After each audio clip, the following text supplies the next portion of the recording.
ladies and gentlemen, welcome back to the show. On today's episode, I will be targeting a very small local urban creek in my area for anything that bites with both bait and artificial soft plastic lures. On this particular day, I had a very strange day where I caught a few species and a turtle. So with that being said, let's go over today what I am using. It is early in the day, so I will start the day with some bait, a red worm in particular, and I will put this on my Euro Tackle ESR jig.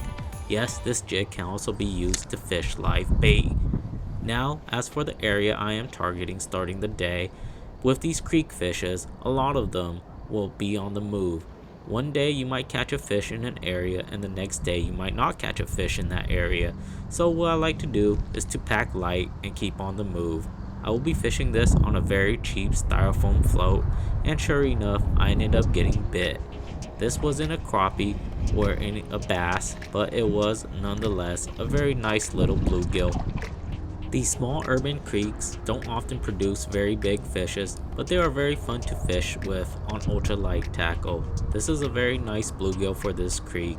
It's not big, but he is very healthy, and I'm just glad to have a few fishes in this creek. Thanks for playing, buddy. Off you go. I couldn't help but notice that there were a few crappie in the area chasing the carp fries in the shallow, so I ended up switching up to my Euro Tackle Leech soft plastic, and I'll be fishing it on the same setup with the foam cork float. I am fishing this on an ultralight rod for those of you guys that are asking. Save yourself the money and just fish with light monofilament. Braid is not needed because these creeks are super tiny and a long cast is often not needed. I ended up paralleling the bank because I know that most fishes will be pinning the bank.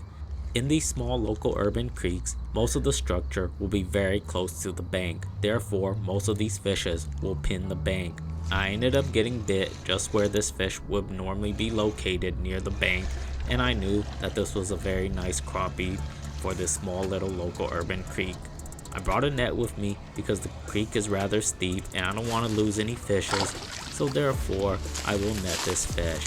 I know some anglers will say, why don't I just clip this fish, but I don't want to lose the fish because crappie are notoriously light around the mouth and the hooks can actually pop out. This is a very nice black crappie for this creek. He is a very healthy, full fin, and I'm just glad I caught him. Thanks for playing, buddy. Rest up a bit and off you go. The sun is setting fast now, so I am on the move and I am actively looking for fishes.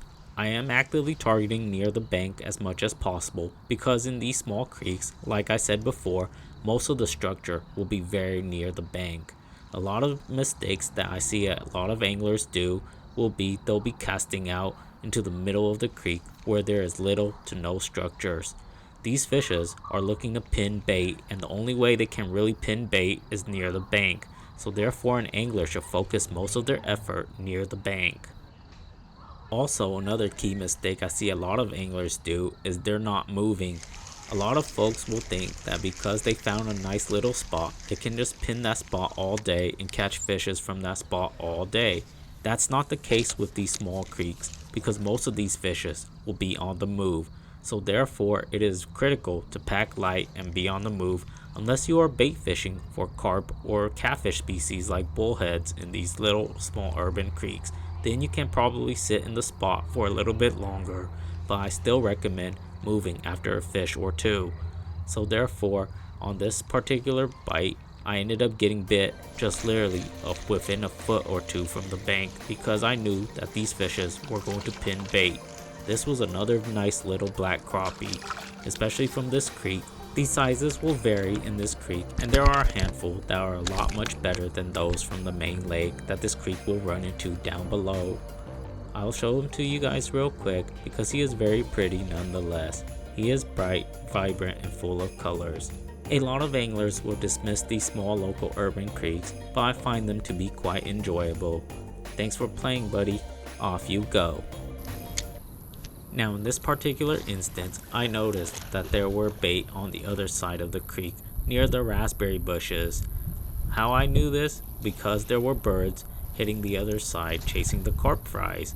The carp fries will serve as a primary forage, especially in the spring period for a lot of species in this creek.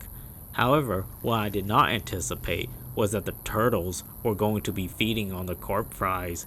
Somehow, this turtle managed to get hooked. With these small local urban creeks, an angler can never anticipate what kind of species will show up. The float ended up dipping under, and I thought I had a very good fish on, maybe a largemouth bass, but somehow I knew that something was off with the way this fish was fighting. Ultimately, I came to realize that this was not a fish, but in fact a turtle. Yes, I've never had this situation happen before, especially fishing with a float.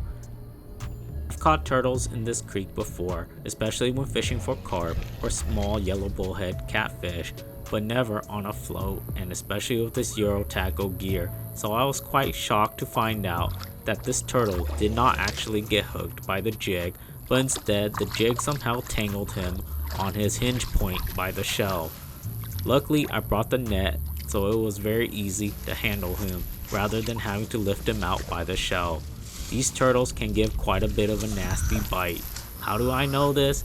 Well, if you ever ask any carp fishermen before here in California, a handful of carp fishermen have been bitten by these turtles and they could leave a very nasty wound. I ended up just removing the jig and now he is free to go.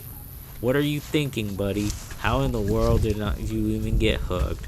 But nonetheless, you are very lucky that turtle soup fell out of favor with Americans in the 1920s, so you are free to go. Off you go, buddy. So hopefully today's episode demonstrate how I will approach and target these small little local urban creeks.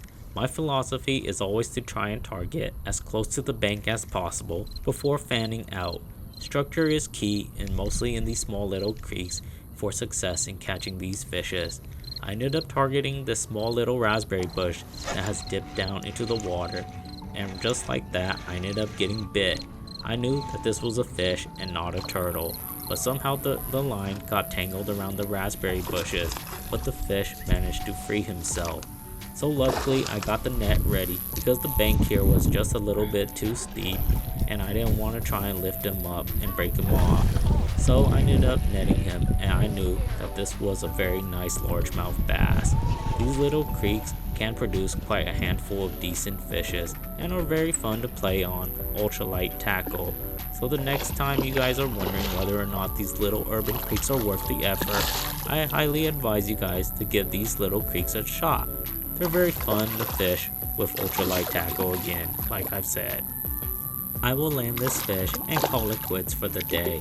The mosquitoes are eating me alive as the sun is setting, and this was a very nice fish in general just to end the day on. This was a very healthy largemouth bass nonetheless, and I barely hooked him near the corner of the mouth. Yes, these fishes in these small creeks will often pick up very tiny baits because the forage in this creek will not be as big as those from the main lake. So therefore finesse tackle is perfectly fine and will catch a wide variety of fishes from these creeks. He is very pretty nonetheless, and thanks for playing, buddy. Off you go. Overall, it was just a great short little evening out on the local urban creek. Thank you guys for watching, and until next time, tight lines, y'all.